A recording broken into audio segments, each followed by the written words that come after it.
Sí, doctor. Sí, ok, bueno, perfecto.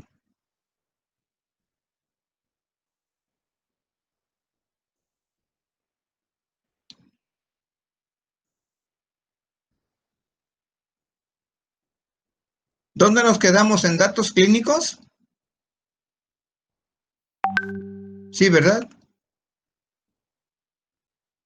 Ahí. Creo que sí, Doc. Sí, creo que sí, Doc. Sí, ahí fue. Bueno. Bueno, dentro de los aspectos clínicos de la hemofilia, vamos a encontrar que en los dos tipos de hemofilia, ¿sí? Los dos tipos clínicos de hemofilia son idénticos, presentan la misma sintomatología. Es más, agregaría yo un tercero, la enfermedad de von Willebrand. Tiene la misma sintomatología que la hemofilia A y que la hemofilia B, ¿sí? Se diferencian, obviamente, de acuerdo al grado de deficiencia del factor que está afectado, ¿sí?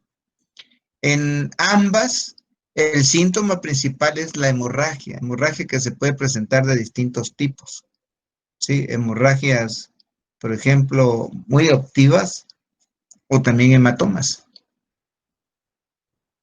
La hemorragia se va a presentar desde el momento del nacimiento, porque cuando se está ligando el cordón umbilical al niño, este sangrado no cede, ¿sí? Cuando los niños son mayores, cuando van creciendo, sangran por traumatismos producidos por la deambulación, es decir, empiezan a gatear, empiezan a dar sus primeros pasos, se caen y se lastiman, ¿sí? Este tipo, siendo el síntoma principal la hemorragia, vamos a encontrar las hemorragias sobre todo en sangrados en rodillas, codos, tobillos, cadera, hombro y muñecas, ¿sí? Cuando un sangrado se localiza o se sitúa en una articulación, se llama hemartrosis.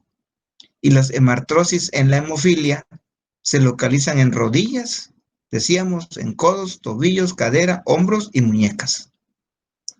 Al haber obviamente un sangrado, va a haber un aumento de volumen, ¿sí? Y se va a acompañar ese aumento de volumen por calor y rubor. Va a haber obviamente dolor, ¿sí? Dolor, calor y rubor.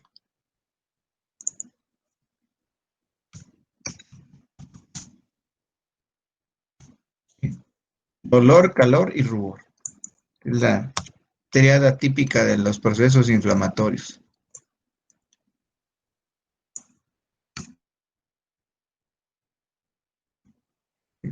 Como está aquejando dolor, adopta la posición de flexión para evitar menos distensión de la cápsula articular, que es la que está afectada por la hemartrosis, ¿sí?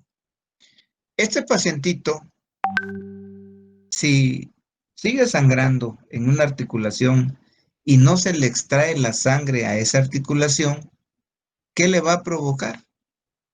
Una hipertrofia sinovial.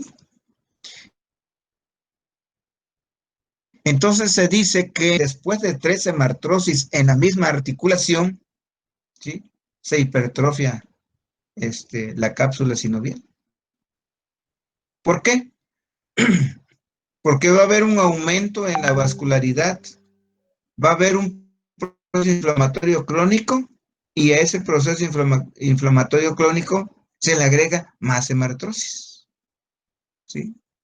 La cápsula sinovial, el sangrado más bien de la cápsula sinovial, produce enzimas proteolíticas que provocan destrucción articular. Los cartílagos de crecimiento son destruidos. Les he dicho en muchas ocasiones que la sangre, cuando se escapa de su sitio natural, que son los vasos sanguíneos, y llega a otros espacios, es tóxica. Produce procesos inflamatorios, produce procesos irritativos, ¿sí? Entonces, esta no es la excepción. Hay inflamación, hay irritabilidad de esa articulación, lo que genera un proceso inflamatorio que se acompaña de dolor, calor, rubor, aumento de volumen, etcétera, etcétera, ¿sí? Por eso es tan importante hacer el diagnóstico oportuno y sobre todo, una vez que hicimos el diagnóstico oportuno, participar a otros profesionales de la salud como los traumatólogos, por ejemplo. El cirujano traumatólogo que nos va a ayudar a sacar esa sangre de la articulación, ¿sí? A través de cirugía. Obviamente, para entrarle a la cirugía, el paciente tiene que tener sus niveles de factor deficientes corregidos, ¿sí? ¿Por qué vamos a intervenir quirúrgicamente? Porque según la estadística, 3 hemartrosis en la misma articulación produce anquilosis. Anquilosis es que esa articulación ya no tiene movimiento de flexión y de extensión. Eso quiere decir hemartrosis. Y obviamente la hemartrosis le produce incapacidad para deambular. Entonces, lo ideal acá es hacer un diagnóstico oportuno, rápido. Por eso ustedes, cuando estén ante un paciente hemofílico, no pierdan el tiempo. Si ven que esa rodilla se está hinchando, pónganle hielo inmediatamente para evitar el proceso inflamatorio, para evitar que haya más fuga de sangre sobre esa articulación. Estamos haciendo medicina preventiva. Hay que aplicarle una férula posterior, hay que aplicarle un vendaje compresivo, si es una articulación. Si es una epistaxis, pues hay que taponar, ¿verdad? Entonces todo va a depender del sitio que está lesionado, ¿sí? Pero cuidar mucho las articulaciones. Por eso, como hay destrucción del cartílago de crecimiento, los niños hemofílicos no tienen el mismo crecimiento y desarrollo que un niño normal que no tenga hemofilia. También eso impacta, ¿verdad? Si no hay tratamiento quirúrgico, se produce artropatía degenerativa que va a provocar incapacidad funcional para toda la vida. Cuando por alguna razón la rodilla se destruye, hoy día ya puede ser sustituida la rodilla, ¿sí? Prótesis de rodilla, hay prótesis de rodilla, de cadera, hay prótesis de codo, de tobillos.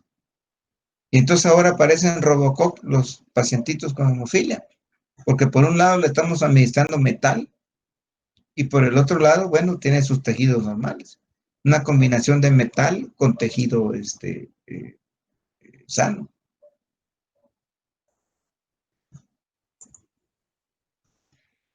Otro de los sangrados que se observan en este tipo de pacientes son los hematomas musculares, que son frecuentísimos.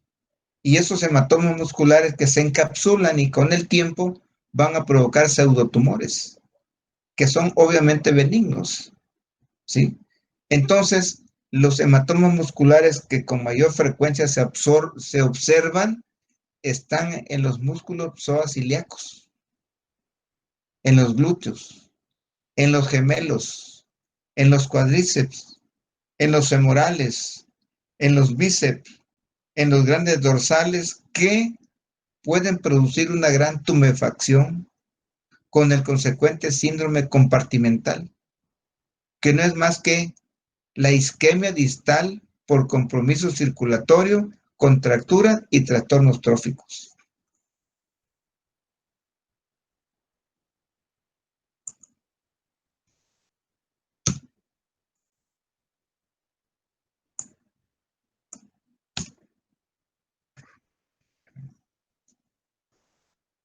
Entonces, los hematomas en psoas ilíacos van a provocar dolor abdominal, vean ustedes, pues ya les dije, la sangre cuando sale de su sitio es tóxica, provoca dolor, provoca irritación, provoca molestias, ¿sí? Entonces, aparte del dolor, otra condición que va a provocar es la flexión muscular, ¿sí? Resistencia a la extensión pasiva de los músculos, parestesias a nivel inguinal, simulando un cuadro de apendicitis. Se puede confundir, ¿sí?, los hematomas en los psoas ilíacos con un proceso apendicular, porque además hay borramiento de los psoas, ¿sí? Otro tipo de sangrado que encontramos en estos pacientes, sobre todo en hemofílicos graves, es la hematuria. La hematuria va a condicionar dolor abdominal irradiado hacia la pelvis. Y fisiopatológicamente se va a dar porque se forman pequeños coágulos, ¿sí? Por la formación de pequeños coágulos por contracción dolorosa de los ureteros. Y simulan un cuadro típico como si fuera litiasis renal, como si fuera un tumor renal o como si fueran glomerulonefritis. Vean ustedes, apendicitis, litiasis, tumores y glomerulonefritis, con eso se hace el diagnóstico diferencial. Otro tipo de hemorragia también que es bastante frecuente en estos pacientes hemofílicos son las hemorragias gastrointestinales, que se van a dar por alteraciones del tubo digestivo, tales como úlceras, gastritis, hemorroides, hematemesis, melena, ¿sí? Que van a condicionar síndrome de abdomen agudo. Otro diagnóstico diferencial en estos pacientes. Pero aquí sí hay que tener mucho cuidado.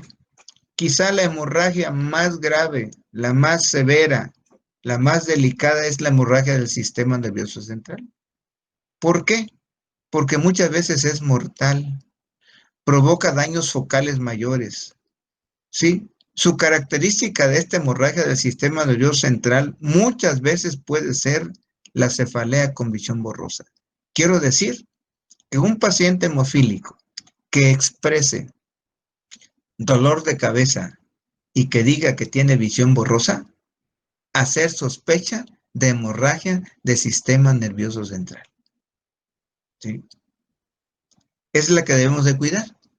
Por eso en las indicaciones de estos pacientes le ponemos allí vigilar estado neurológico. En hematología es bastante frecuente utilizar ese término. No aplicar inyecciones por vía intramuscular, es dentro de los tratamientos, ¿sí? Y vigilar el estado neurológico. Si, por ejemplo, hay una trombocitopenia, que es disminución en la cantidad, o una trombopatía, que es disminución en la calidad de las plaquetas, también debemos de ponerle las indicaciones vigilar estado neurológico, porque una plaquetopenia puede condicionar una hemorragia del sistema nervioso central. Bueno, otra complicación que pueden presentar estos pacientes son hemorragias posoperatorias, sobre todo en aquellos individuos que son intervenidos quirúrgicamente sin preparación previa con tratamiento sustitutivo. Es decir, un cirujano no puede operar a un niño hemofílico o a un paciente hemofílico si no tiene tratamiento sustitutivo. Y es tan simple. Si lo opera, se le muere. Se le va a morir de sangrado. ¿Por qué? Porque el TTP está prolongado. ¿Sí? El factor 8 está deficiente o el factor 9 está deficiente. Entonces no hay sinergia. El tiempo está enlentecido. La formación de fibrina de las mallas de fibrina está enlentecida. ¿Ok? ¿Por qué puede suceder esto? Por desconocimiento de la enfermedad. ¿Sí? Entonces, todo médico, todo cirujano, tiene la obligación de conocer. Si algún día ustedes van a ser cirujanos, tienen la obligación de conocer qué cosa es la hemofilia. Por eso la estamos llevando, por eso la estamos viendo. ¿Sí? Entonces, la causa de esta hemorragia posoperatoria es el desconocimiento de la enfermedad. Pacientes hemofílicos leves sin diagnóstico previo. Esa hemorragia también se puede dar por la presencia de inhibidores. Otra complicación es, y que es el dolor de cabeza de los odontólogos, son las hemorragias bucales. Estas hemorragias bucales en los pacientes hemofílicos son predispuestas por una mala higiene bucal. Fíjense, por esa razón, desde niño tenemos que enseñarle cómo se debe de lavar la boca, los dientes a los niños, para que utilicen un tipo de cepillo especial para hemofílicos. Hay cepillos especiales para la higiene bucal en pacientes hemofílicos. No cualquier cepillo de cerdas demasiado gruesas, demasiado duras, va a servir para la higiene bucal de los hemofílicos. No, son cerdas especiales y así los venden en las farmacias. Cepillo con cerdas especiales para pacientes hemofílicos. Entonces, desde pequeñitos hay que enseñarles a que tengan una buena higiene bucal. La buena higiene bucal previene extracciones dentales de manera prematura, ¿sí? En caso de ello, ¿sí? Utilizar tratamiento sustitutivo con antifibrinolíticos, como el ácido epsilón aminocaproico, coagulite, amicar, ¿sí? Entonces, muy importante, prevenir la hemorragia de boca con un cepillo con cerdas especiales. Ok, bueno, aquí está un pacientito con epistaxis. Cuando el paciente presente epistaxis, lo que vamos a hacer es darle tratamiento local, ¿sí? Hay que taponar esa cavidad nasal que está sangrando con torundas empapadas con ciertas sustancias vasoconstrictoras y además con sustancias que permitan que no despulan la mucosa nasal. La mucosa nasal es una mucosa muy débil, muy endeble. Entonces, cualquier objeto que le metamos a la nariz que no esté lubricado, le va a rozar y le va a provocar más sangrado. Entonces, el taponamiento se tiene que hacer gentil, se tiene que hacer con una gasa empapada, con lubricante y con la administración de vasoconstrictores locales como la epinefrina, por ejemplo, que es un vasoconstrictor local. Entonces, de esa manera. Otra observación que quiero hacer a esta imagen es cuando le llegue un paciente en el servicio de urgencias o cuando le llegue al consultorio o cuando le llegue al consultorio de allá del servicio social y vean que trae un coágulo en la nariz, no se lo vayan a quitar, por favor, porque acuérdense ustedes que la cascada de la coagulación está alterada por su vía intrínseca. Costó mucho formarse ese coágulo y para que se lo quitemos de un plumazo, como que no, ¿verdad? Por eso hay que conocer la enfermedad. El paciente, si tiene un coágulo que está obstruyendo esa fosa nasal, bueno, que respire con la otra o que respire con la boca. Hay que enseñarlos a los pacientes. La boca no es el aparato respiratorio ideal, pero se puede hacer en caso de que haya pues, taponamiento u obstrucción de las dos fosas nasales. Cuando los pacientes son operados por el otorrino de algún defecto de las fosas nasales, le tapona las dos fosas nasales. ¿Por dónde respira el paciente? Por la boca. Y no pasa absolutamente nada. Entonces, mucho cuidado, por favor, mucho ojo. Aquí están las clásicas artropatías. Esta es una artropatía hemofílica y esta es una hemartrosis. Vean ustedes la diferencia. La hemartrosis, que es la colección de sangre en una articulación, puede ser bilateral muchas veces, ¿sí? Aquí hay otra hemartrosis de otro paciente hemofílico, ¿sí? Entonces, aquí hay acúmulo de sangre, le produjo un proceso inflamatorio, hay dolor, hay calor, hay rubor, aumento de volumen. Adentro que está la sangre, está destruyendo los cartílagos articulares, la cápsula sinovial la está destruyendo, porque la sangre es tóxica, ya les dije, ¿sí? Entonces, esos pacientes debemos de extraerle esa sangre que tiene ahí acumulada. Por eso le pedimos autorización y le pedimos el apoyo a los cirujanos traumatólogos para que nos ayuden a sacar eso. ¿Por qué? Porque ya dijimos que 3 hemartrosis en el mismo sitio, el tejido se anquilosa. Y anquilosarse es que se pega la articulación, ya no tiene movimiento de flexión ni de extensión. Se pegó, ¿sí? Y eso provoca una artropatía hemofílica, ¿sí? Y incapacidad para la deambulación, ¿sí? Este es un pacientito con artropatía hemofílica también, vean, después de tantos sangrados en la articulación, ¿Cómo se degeneró? Esta es una artropatía hemofílica. Este es un paciente que se le va a extraer una pieza dentaria porque tiene mal aseo dentario, pero vean ustedes el sangrado que tiene. Ahí están los coagulitos, miren, esos coágulos no deben de quitarse, porque si se los quitan se va ensangrado ese paciente. Entonces hay que tener en cuenta todos esos detalles. Este es un ultrasonido donde vemos un sangrado a nivel de los músculos suaciliacos, ¿sí? Vean la extensión del sangrado, un ultrasonido. Este es un pacientito hemofílico también que expresa en el brazo y en el antebrazo sangrados. Este paciente hemofílico tiene sangrados a nivel del cuello, a nivel del tórax, ¿sí? Y decíamos que el sangrado más peligroso en un paciente es el sangrado del sistema nervioso central. Estos son sangrados en pacientes hemofílicos, ¿sí? Imagínense la dimensión, la extensión de esos sangrados. Estas son tomografías tomadas a pacientes hemofílicos que presentaron sangrado.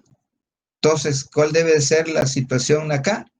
Paciente con cefalea y visión borrosa, lo más probable es que tenga un sangrado del sistema nervioso central. Y debemos de estar muy atentos a ello.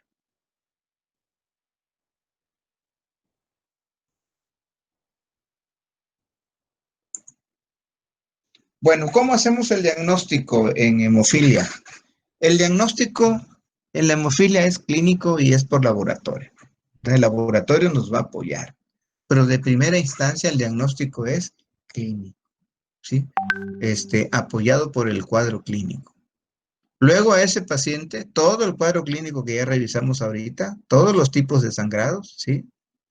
Y por laboratorio tenemos que solicitar pruebas de la hemostasia en la primera fase, como el tiempo de sangrado, como la cuenta de plaquetas, como el tiempo de protrombina, el tiempo de tromboplastina parcial activado y el tiempo de trombina. Esos estudios pertenecen a las pruebas de la hemostasia en su primera fase, ¿sí? Dice, en pacientes con hemofilia, todos los resultados son normales, a excepción del TTPA, que estudia la vía intrínseca y común de la coagulación y que está prolongado.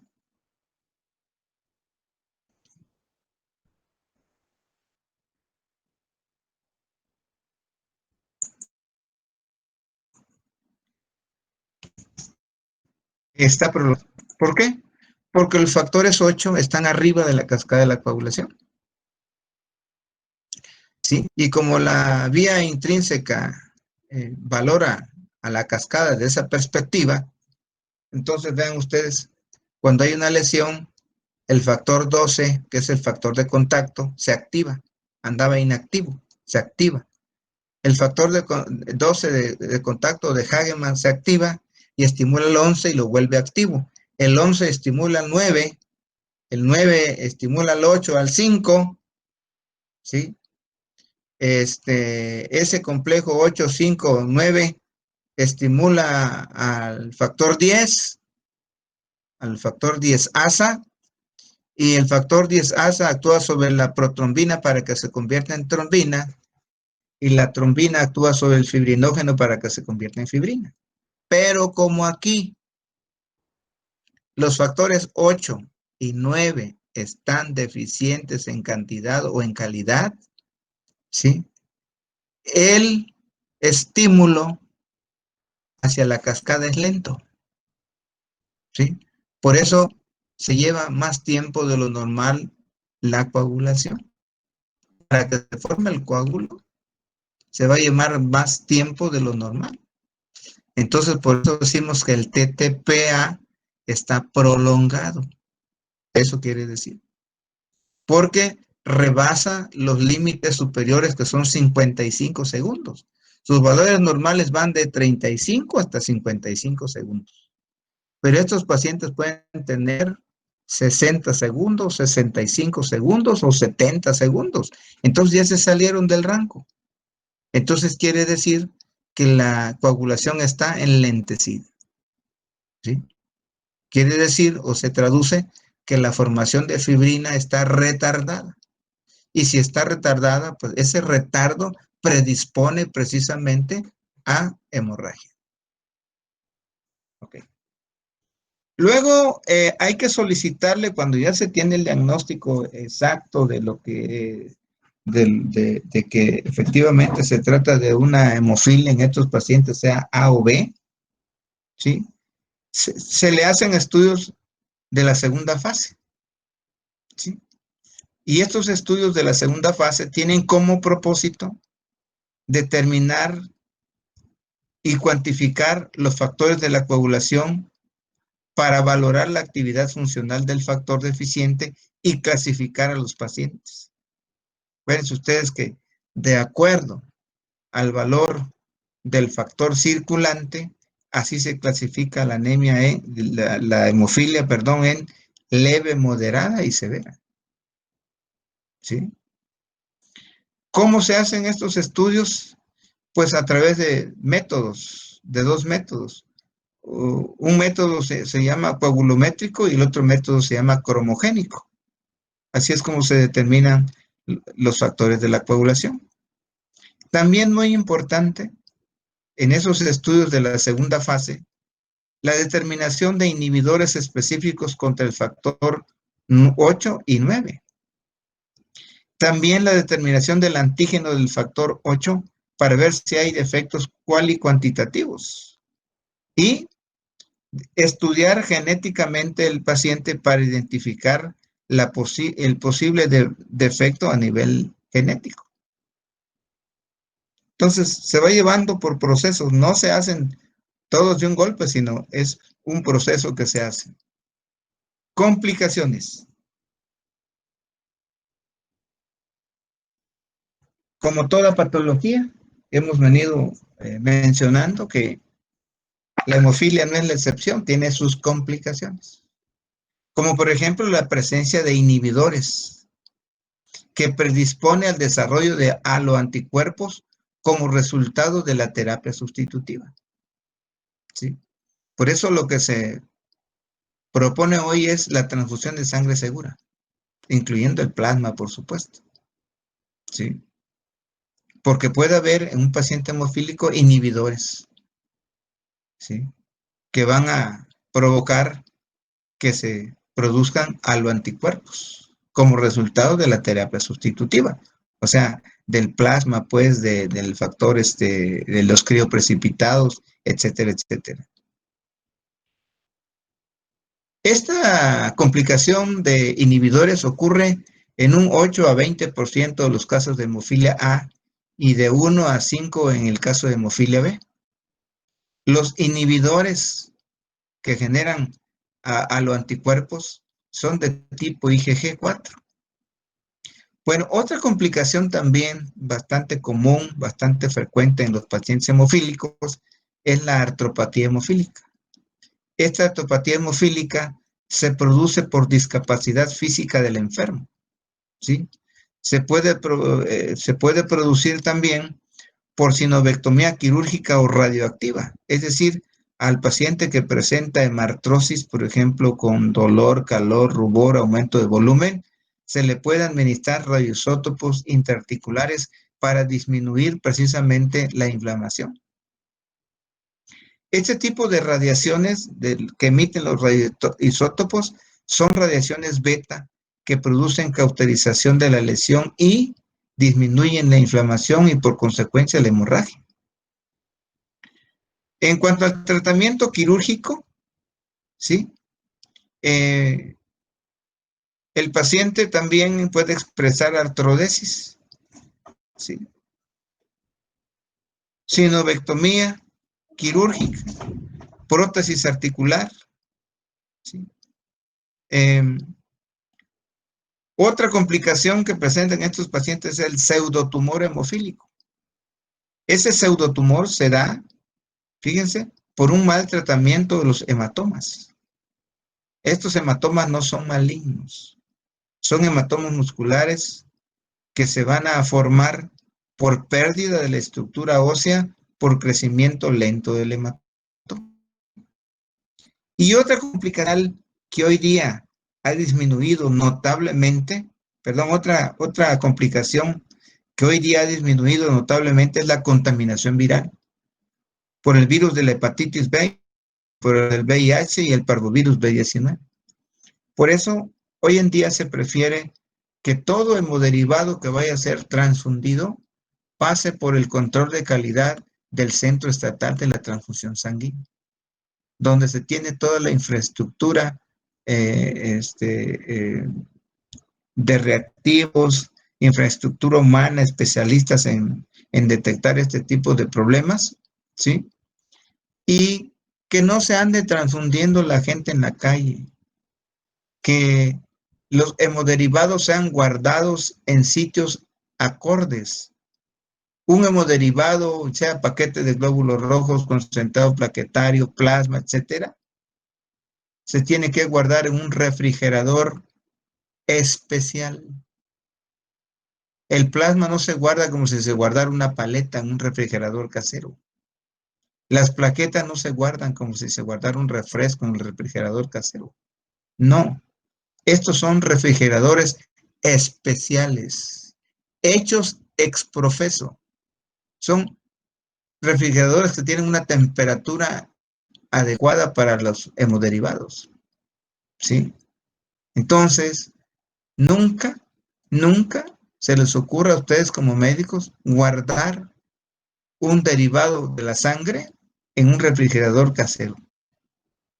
En muchas ocasiones a veces se hace en otros sitios. Eso es incorrecto, porque se contamina, porque no tiene la temperatura correcta. Estos aparatos fueron fabricados exprofesamente para estos procedimientos.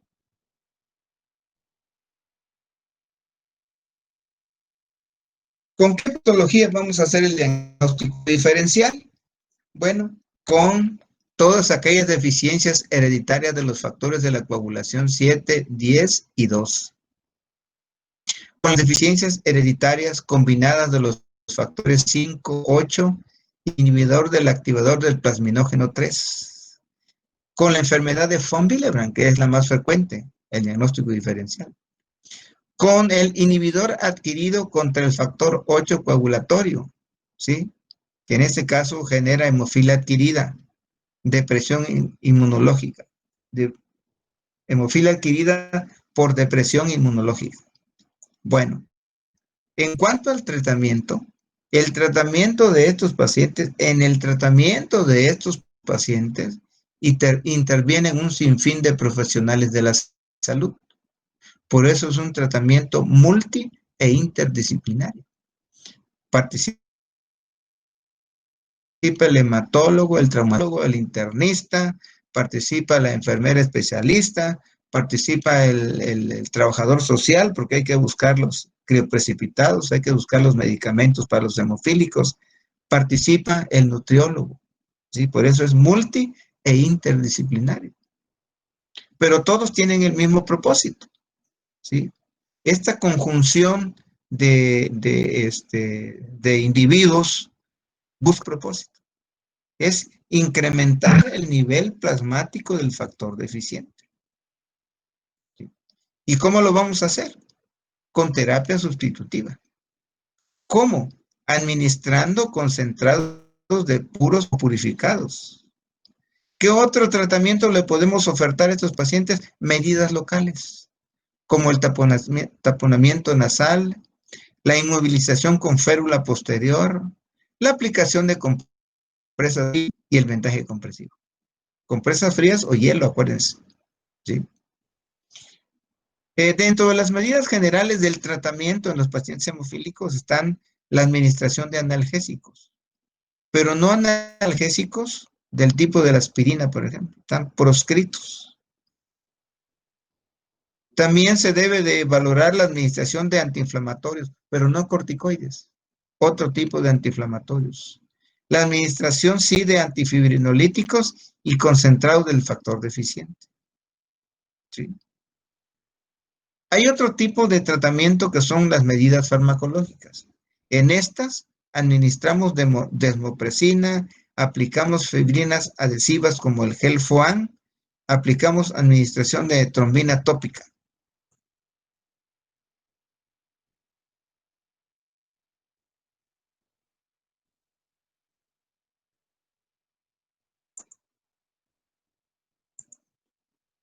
Ok.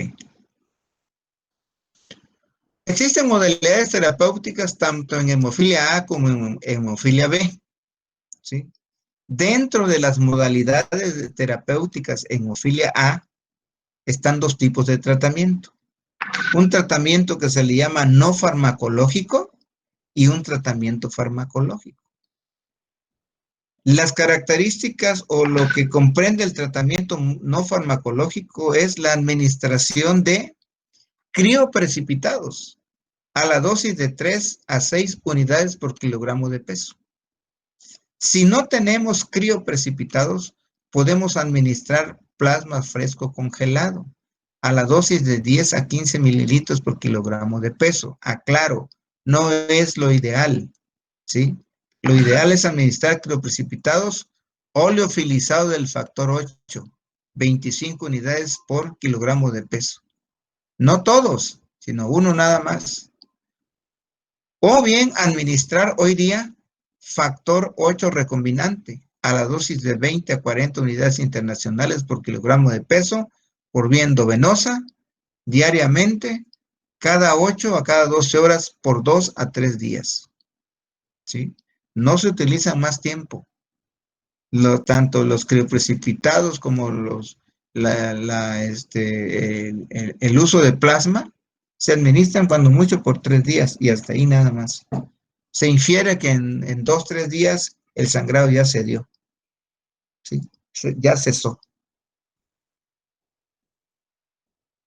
El tratamiento farmacológico de la hemofilia A consiste en la administración de fármacos, como la desmopresina, 0.3 miligramos por kilogramo de peso por dosis, vía endovenosa, máximo 20 miligramos diluidos en 50 centímetros cúbicos de solución fisiológica para pasar cada 8 o cada 12 horas.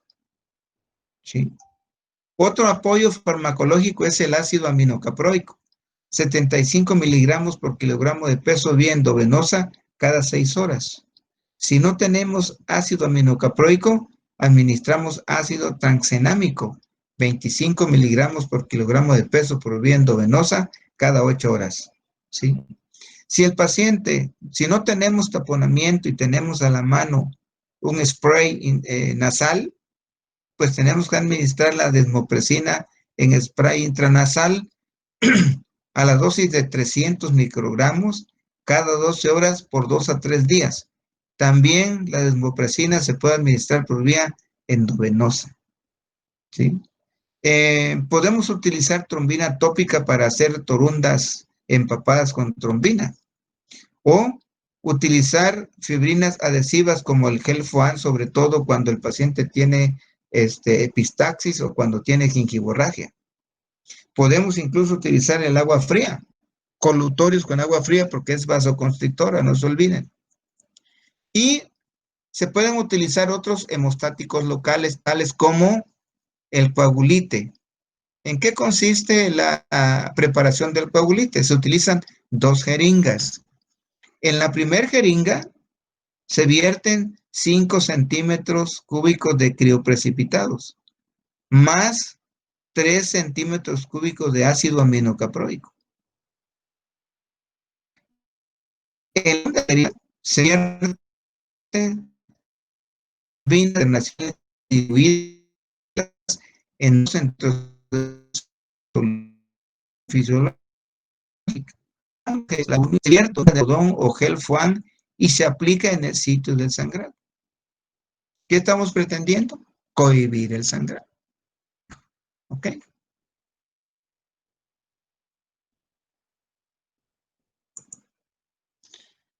También la hemofilia A tiene sus modalidades, hemofilia B, perdón, tiene sus modalidades terapéuticas. Igual, ¿sí?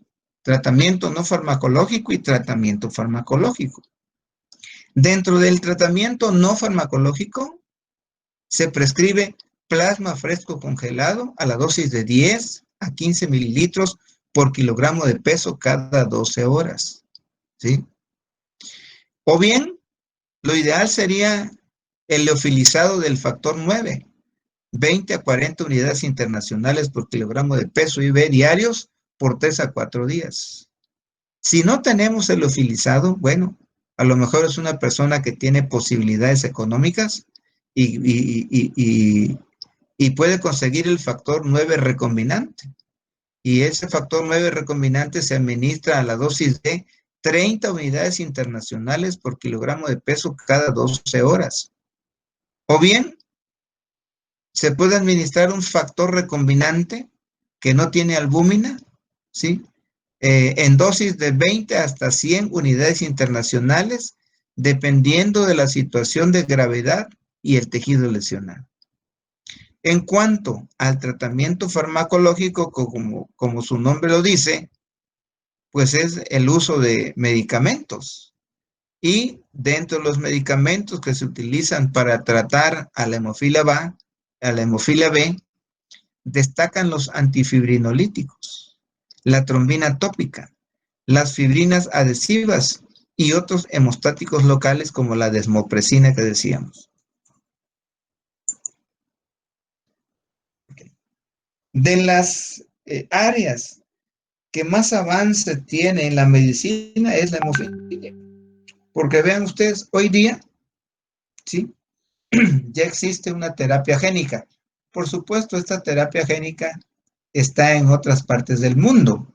Está en los países desarrollados, por ejemplo, en Estados Unidos, en Alemania, en Inglaterra, en Japón, que están muy revolucionados industrialmente, ya tienen esa terapia génica. ¿En qué consiste esta terapia génica?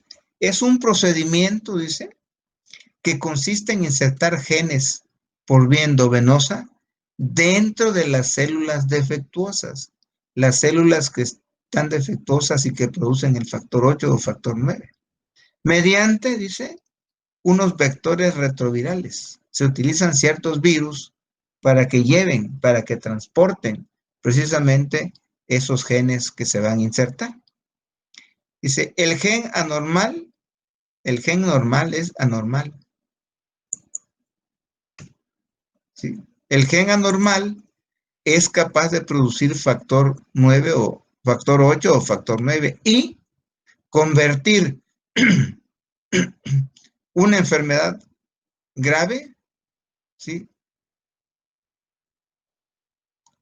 Y más bien sería pasar de una enfermedad grave a una enfermedad leve. ¿Qué quiere decir?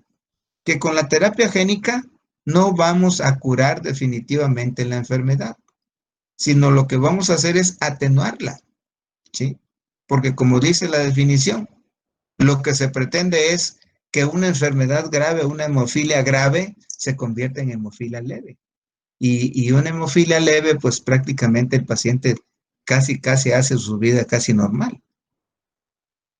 O bien, si ya hay un deterioro, hay una artropatía hemofílica que ya no tiene remedio, pues le podemos ofertar prótesis de rodillas, de codos, de muñecas y también se puede hacer uso del material de osteosíntesis como clavos, como principalmente clavos que sirven para fijar los huesos que están muy defectuosos, porque el paciente corre el riesgo también de que se fracture, ¿sí? Entonces, hoy día, los pacientes hemofílicos se les puede cambiar su rodilla por una prótesis metálica, o su muñeca, o su codo. Es posible. Entonces, me estoy imaginando como Robocop, ¿verdad? Que Robocop es mitad metal y mitad hueso y carne. Entonces, así andan los pacientes hemofílicos, pero pueden recuperar la funcionalidad. Eso es lo importante. Bueno, ¿cómo se calculan los factores? ¿Cómo se calculan la dosis de factores deficientes? Bueno, la, la, la fórmula para calcular estos factores es multiplicar el volumen plasmático por el porcentaje del factor a evaluar. ¿Sí? Y aquí tenemos, por ejemplo, UR es igual a BP, ¿sí? UR quiere decir unidades de factor requeridas y BP es el volumen plasmático estimado que se calcula peso en kilogramos por 40. El 40 se refiere al hematócrito que tiene el paciente. Aquí se toma como base 40, no 45 en promedio, sino como 40. Y entonces, UR es igual a BP en mililitros por porcentaje del nivel deseado, ¿sí? Lo que pretendemos, menos el nivel actual, es decir, lo que el paciente tiene. Y su nivel obviamente lo va a tener bajo, ya sea leve, moderado o severo. ¿Sí? Ok. Entonces dice, por ejemplo, para elevar el nivel del factor 8 en un varón de 70 kilogramos con hematócrito de 40 y un nivel de factor 8 de 0, no tiene nada, ¿sí? Se hace la siguiente fórmula. Dice, de acuerdo a la fórmula se tiene que el volumen plasmático, ¿cuánto pesa el señor? Pesa 70 kilogramos. Se multiplica por 40, 70 por 40, que es el hematócrito, nos da 2.800 mililitros de volumen. A esa cantidad de volumen yo lo voy a multiplicar por 50, porque ese es el nivel que yo quiero alcanzar, 50% de volumen, perdón, de factor circulante. Y entonces multiplicamos 2.800 mililitros, que es el volumen plasmático, por 50 y me da 140.000. Esos 140.000 los divido entre 100, que es una constante, y me da 1.400. Esas 1.400 unidades las voy a dividir entre 100, ¿sí? Porque 100 unidades tiene cada frasco de tiro precipitado, por lo que será igual a 14 bolsas. Es decir, a 1.400 lo dividimos entre 100, me da 14 bolsitas. 14 bolsitas chiquititas son las que le vamos a administrar a esos pacientes. Dice, 14 bolsitas o 14 viales que se administrarán a dicho paciente, elevándose al 50% al factor 8 deficiente.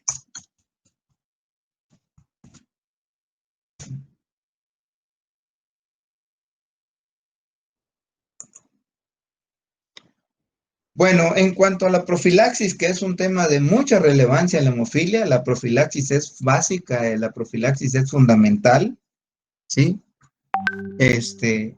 Y esta consiste en aplicar, dice, es aplicar preventiva y regularmente el factor deficiente a un hemofílico para prevenir la hemorragia, principalmente la hemorragia articular, ¿no? La que provoca la hemartrosis.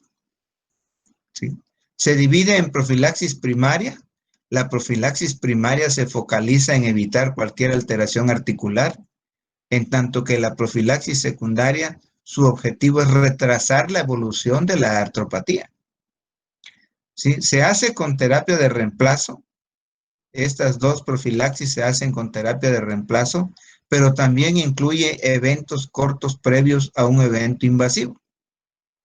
Hoy se acepta que es el estándar de oro en el tratamiento de la hemofilia grave y es la primera opción para la Organización Mundial de la Salud y para la Federación Mundial de Hemofilia para tratar a estos pacientes.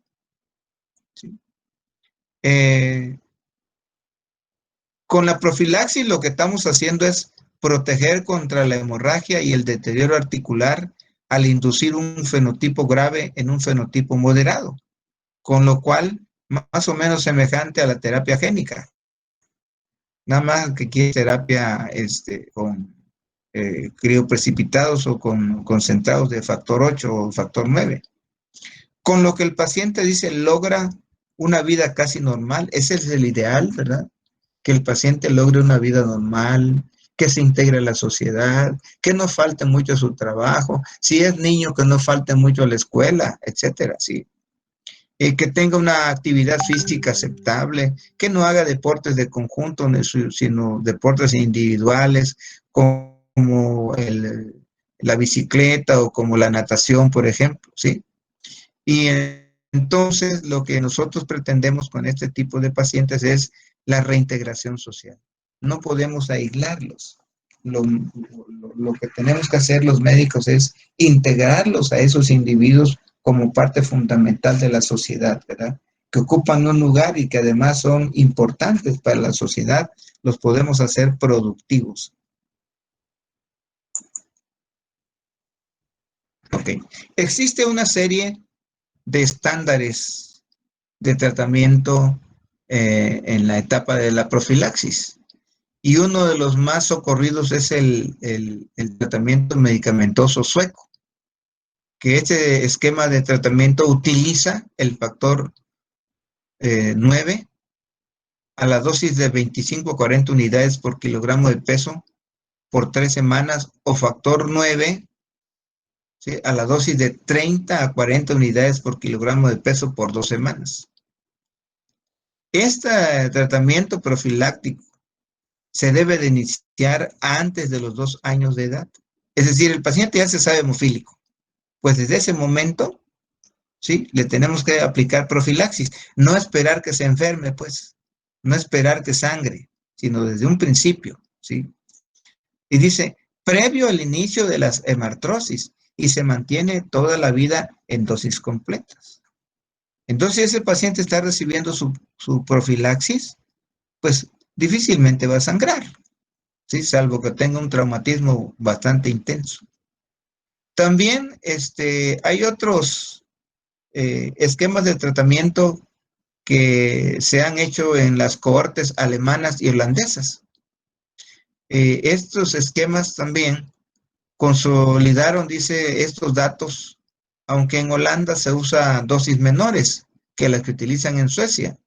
20 a 40 unidades internacionales por kilogramo de peso por 2 a 3 semanas, y del factor 9, 30 a 40 unidades internacionales por kilogramo de peso por 1 a 2 semanas.